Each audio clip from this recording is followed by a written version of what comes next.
In the dead of night, a lone figure flees across the desert sands, the ghosts of his slaughtered family haunting his every step. This is not the beginning of a myth, but the start of one of history's most incredible stories of survival, ambition, and empire building. This is the story of Abd al-Rahman, the last Umayyad prince, and his journey to forge a new destiny in a distant land, giving rise to the legendary Caliphate of Cordoba. Our story begins in the year 750, with the bloody rise of the Abbasid Caliphate. The Umayyad Dynasty, which had ruled the Islamic world for nearly a century from Damascus, was systematically hunted down and annihilated. One evening, under the guise of reconciliation, the Abbasids invited the remaining Umayyad princes to a grand banquet. It was a trap. As the feast concluded, soldiers burst in, and a brutal massacre ensued. Only one prominent member of the royal family escaped the slaughter, the young grandson of the 10th Umayyad Caliph, a prince named Umayyad al-Rahman. For 5 long years, he was a fugitive. He journeyed through Palestine, Sinai, and into Egypt, constantly looking over his shoulder, a fortune on his head. His perilous trek led him across North Africa, where he sought refuge among the Berber tribes, his mother's people.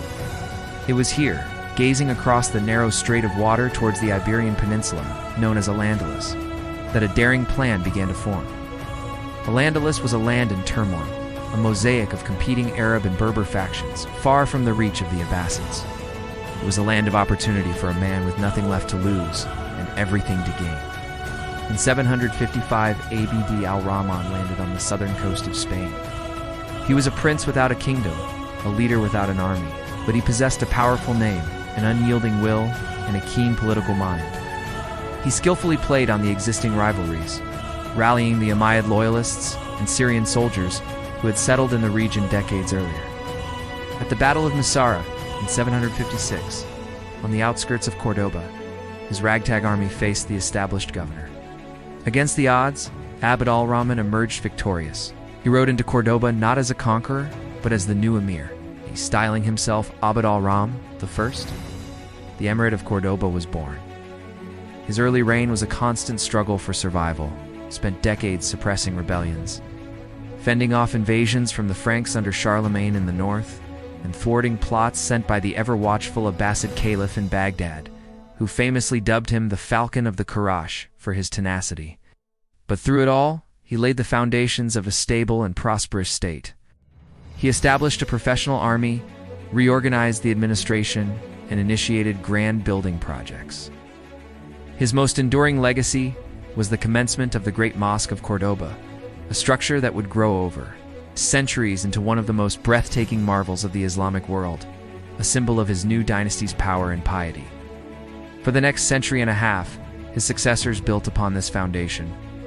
They expanded the territory, nurtured the economy, and fostered a unique culture of tolerance and learning, where Muslims, Christians, and Jews coexisted in a society that became a beacon of civilization in a Europe still mired in the Dark Ages. Yet, by the early 10th century, the Emirate faced its greatest crisis. Internal revolts and external threats from Christian kingdoms in the north had pushed it to the brink of collapse. It was into this chaos that a new, towering figure emerged, Abd al-Rahman III. Ascending to the throne in 912, he was a ruler of extraordinary vision and ruthless efficiency. Over 2 decades, he systematically crushed all opposition, reunifying Al-Andalus under his absolute control. He understood that to command true respect and to challenge his rivals, the Abbasids in Baghdad and the Fatimids in Egypt, he needed more than just the title of Emir. In the year 929, he made a momentous declaration. He was no mere prince. He was the Caliph, the rightful successor to the prophet and leader of all Muslims.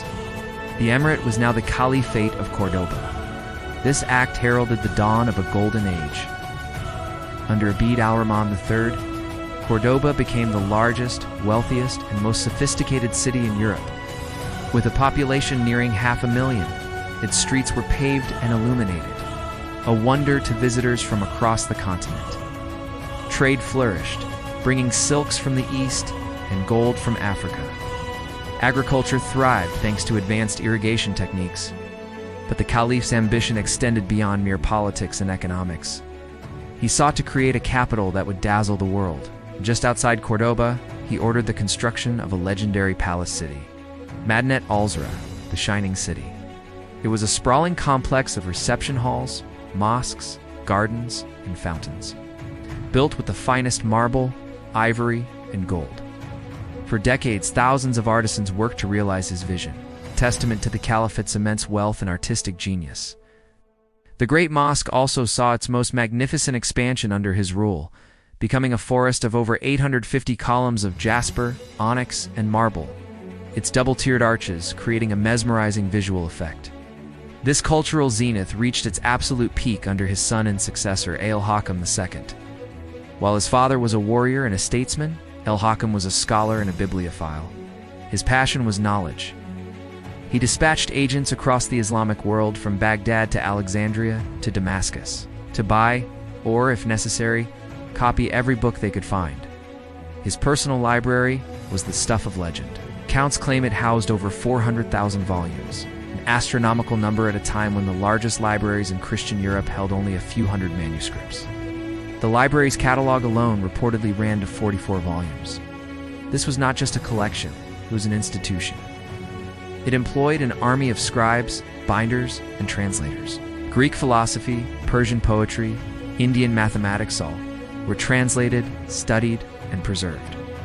Cordoba became an intellectual magnet, attracting the brightest minds of the age. Scholars like the physician al-Zahrawi, whose surgical encyclopedia would be used in Europe for centuries, and the polymath Ibn Firnas, who made a legendary attempt at flight, thrived under this patronage. It was an era where science and art flourished, where intellectual curiosity was the highest virtue. But golden ages, by their nature, cannot last forever. The seeds of the Caliphate's destruction were sown at the very height of its power. Al-Hakam's successor, Hisham II, came to the throne as a child.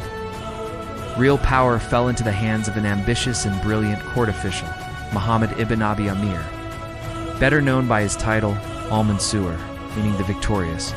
Al-Mansur was a masterful general and a cunning politician. He effectively sidelined the young caliph, keeping him a virtual prisoner in the Madinat al-Zahra while he ruled as an absolute dictator.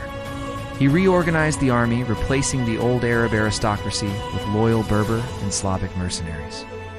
He led over 50 victorious campaigns against the Christian kingdoms of the north, sacking cities like Barcelona, Leon, and the sacred pilgrimage site of Santiago de Compostela. For a time it seemed the Caliphate was stronger than ever, but Al-Mansur's power was personal. He had dismantled the traditional structures of the Umayyad state and replaced them with a military dictatorship dependent entirely on his own charisma and success. The Caliph had become a powerless figurehead, a spiritual puppet stripped of all authority. When Al-Mansur died in 1002, the system he had built began to unravel. His sons tried to maintain his grip on power, but they lacked his genius. The delicate balance was broken. The humiliation of the Umayyad caliphs and the over-reliance on foreign mercenaries created deep resentment. In 1009, a bloody civil war erupted, known as the Fitna of Al-Andalus. It was a chaotic and brutal period of infighting that would last for over 2 decades. Caliphs were installed and deposed in rapid succession. The great city of Cordoba was sacked multiple times. The magnificent palace of Madinat al-Zahra was plundered and burned to the ground, its glories reduced to rubble. The unity of Al-Andalus shattered. Provincial governors, local strongmen, and military commanders declared independence, carving up the caliphate for themselves. In 1031, the last Umayyad caliph was formally deposed by the leading citizens of Cordoba, and the city was declared a republic. The great Caliphate of Cordoba, the beacon of the West, was officially no more. In its place emerged a patchwork of smaller, competing kingdoms known as the Tifas. The fall of the Umayyad Caliphate marked the end of a remarkable chapter in history. From the desperate flight of a lone prince, an empire was born, one that would reach unparalleled heights of cultural, scientific, and artistic achievement.